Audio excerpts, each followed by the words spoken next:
Hello, welcome to 10 at 10. My name is Michael Ramage. I am the director of the Cyber Education Research Center at Murray State University.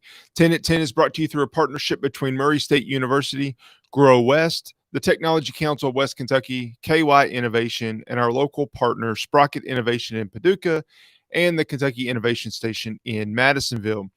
Last week, we talked about some of that annual testing that is important for us to do for our organizations. And we got to the point where we were talking about disaster recovery testing and how do we test those plans of what happens if we do have a disaster from a cybersecurity standpoint. And I want to dive into the 5 different types of testing that I referenced last week, but I want to dive into it in just a little bit more detail than I could last week. But before I do that, I want to point out and remind you that when we're talking about disaster recovery testing, first and foremost, in every situation of a disaster response, I'm talking cybersecurity disaster response. Every time there is an issue, every time we have a disaster, and that we have to do something, the number one priority is to save lives. So we're going to talk about how to go through if we have a disaster, but I want to make sure, especially in light of things that many of us are dealing with in our communities, and the natural disasters that we've had. I want to make sure that it's clear that when I talk about these things, I'm talking about it from a computer standpoint, but it still holds true. The number one priority is to save life. So we're going to assume that is still the number one priority, and we're still going to try to do that.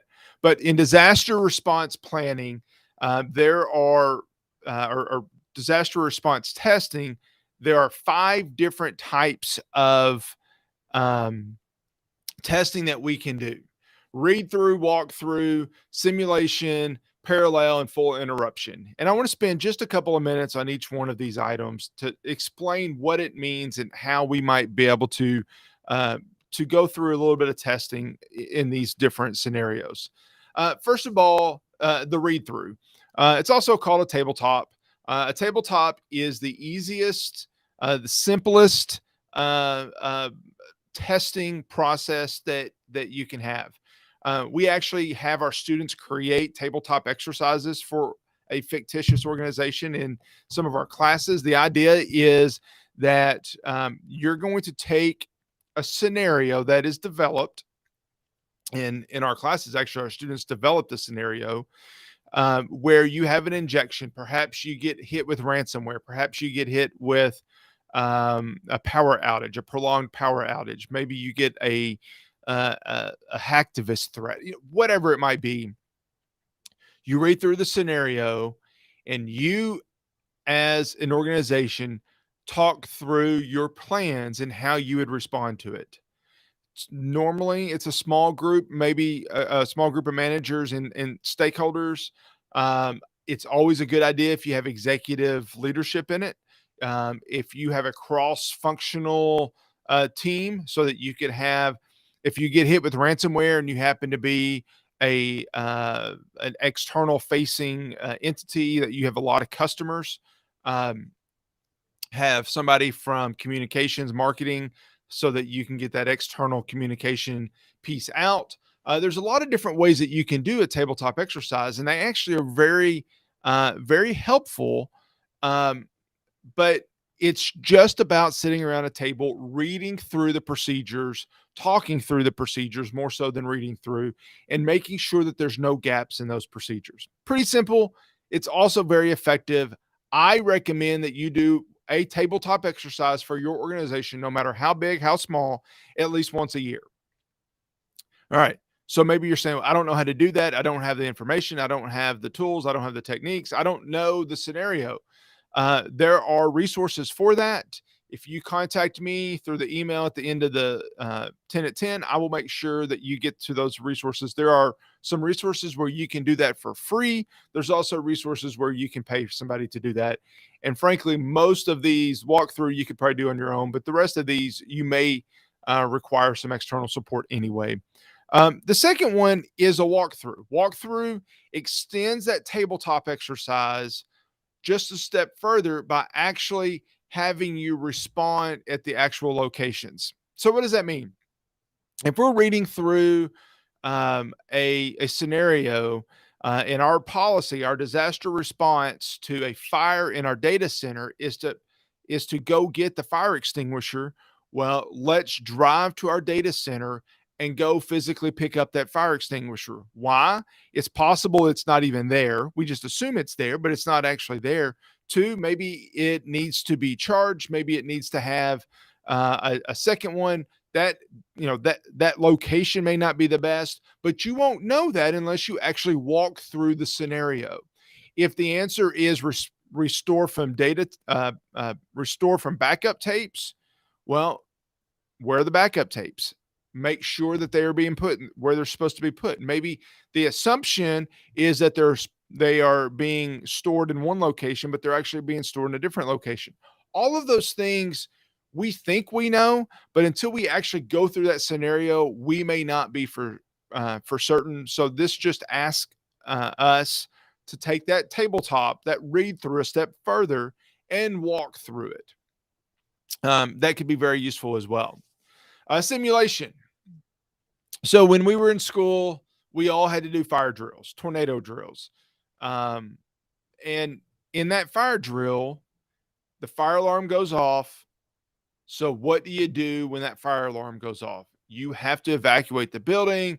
Your teachers always said do it in an orderly fashion. Our rally point's the flagpole, or our rally point for our class is the playground, whatever it might be. The whole point of that fire drill is that you're simulating if there was a fire in your building, how do you get out of the building? And again, we're trying to save lives. We're trying to make sure the students in our building are going to be safe. Same idea with the simulation. It could be something like a fire drill. It could be a number of different things, but it could include activating an alternate location.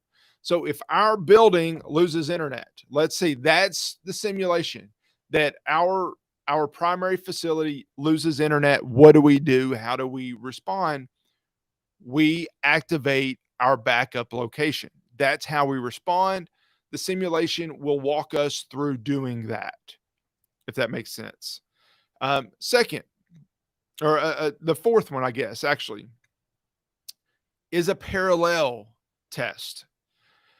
So in the simulation, we simulate setting up that alternate location, but we don't really test it. We don't really actually go through the exercise of testing to see if we can handle that.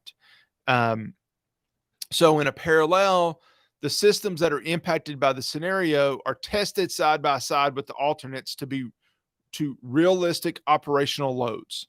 So if we say that our primary location, which is where our e-commerce site happens to be, loses internet for an extended amount of time, and we decide that we need to stand up our alternate location. So we do that.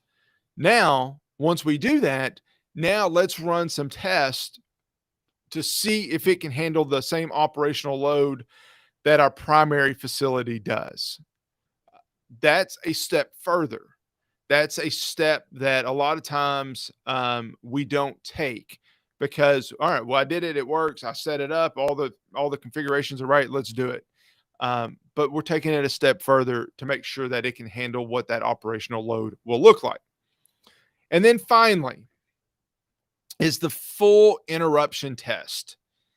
And let me give the disclaimer right off the bat. Be very careful about using a full interruption test. The more sophisticated we get in our disaster testing, the higher the risk of us inadvertently creating a disaster, inadvertently creating a scenario where we accidentally do something that actually requires us to activate the disaster response. We're trying to test. We're not necessarily trying to create a disaster. So when you do a full interruption test, it is exactly as the name says, it's interrupting normal processing. Now, maybe we're going to interrupt our entire enterprise. Maybe we're interrupting a small aspect of it, a small component of our enterprise.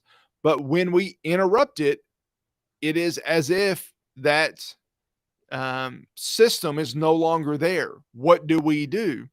Well, hopefully we switch to our contingency procedures. We switch to our alternate sites. We switch to the way that our disaster response plan says for us to switch, that we switch to those pieces. But if we're doing that and we truly interrupt our system, then we're essentially in a disaster mode, in the sense that it's controlled disaster. We can turn it back on, hopefully, but we are truly cutting um, off systems. And as I said, it may be a small subset of a system, but we're still cutting off that system. So be very careful on that. Those are 5 ways that we can test our system.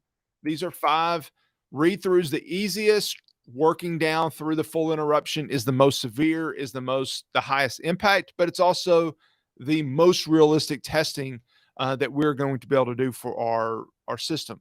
I highly recommend that you consider some of these. I highly recommend that you're doing these on an annual basis. Maybe it's not at Christmas. Maybe it's not between Christmas and New Year's. Maybe it's in June. It doesn't matter when it is. The point is that we really need to test these things on a regular basis to ensure that we are doing the things that we need to do to keep our business operational and functioning. This is one of those annual tests that we need to do, if not more often. But doing this will help us to make sure when we do have an issue, if we do unfortunately get hit with ransomware, that we're able to respond in a quick response way, and that we can keep our business functioning as much as possible. I hope this has been interesting. As I mentioned, if you want resources and direction to resources on any of these 5 items, contact me. Let me know. I can certainly help you connect with those people that can do these things in a way that can provide you with great testing options for your organization. I appreciate you listening in. Next week, we will talk about some of the predictions for 2022.